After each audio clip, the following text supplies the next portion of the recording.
The rat really wanted to start his own cheese factory, an old dream, to produce the delicious and finest on the market with shiny rinds and that irresistible smell of. But there was a problem. The rat had no money, not a penny, not even a tiny. So, like every ambitious rat, he thought, I'll steal a big piece and use it as capital. But, as always happens, the rat failed miserably. He slipped, fell into a trap, an emotional, of course, and realized that crime doesn't pay. Then, the rat had a smarter idea. Ask the rich rats in the city for money, and he made them an offer. Give me money to open my cheese factory, and in return, you get a little piece of it. So, as my factory grows and profits, you profit too.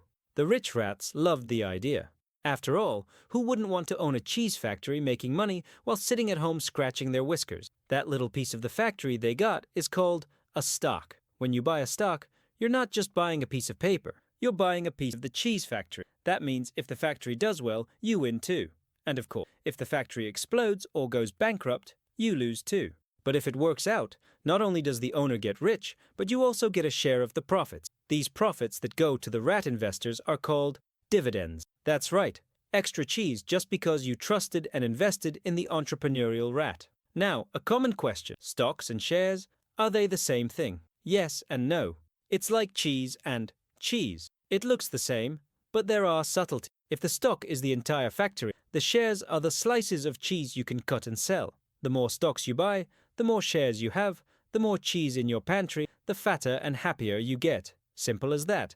But not every cheese factory is the same. There are the giants, those traditional brands that produce tons of cheese, aged, with thick rinds and guaranteed quality. These are called blue cheeses, or blue chip. Rat investors love them, reliable factories that won't shut down tomorrow.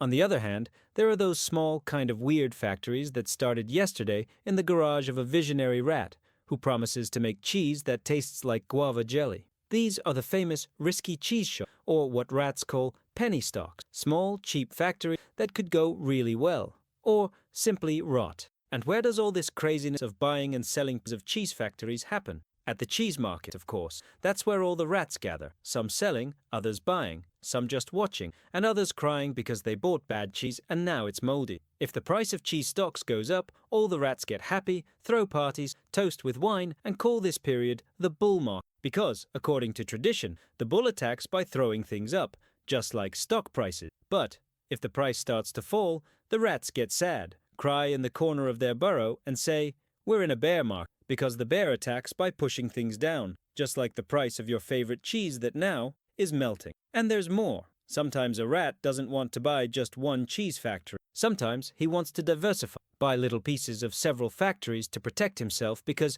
what if one of them catches fire?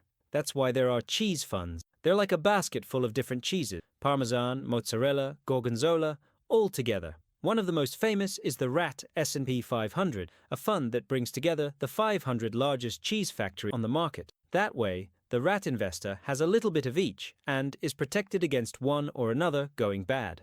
Now, for the rats who are very, very rich and very, very bold, there are the cheese hedge funds. These are dangerous funds, like fermented cheeses that can be delicious or toxic. Here, the rats bet big, trying to make a lot of money, but knowing they can also lose everything and end up without even a tiny piece of cheese left. Finally, why does the price of cheese stocks go up or down? Oh, many reasons. If suddenly all the rats want that cheese because they say it's the tastiest, the price goes up. If the cheese factory announces expansion, it goes up.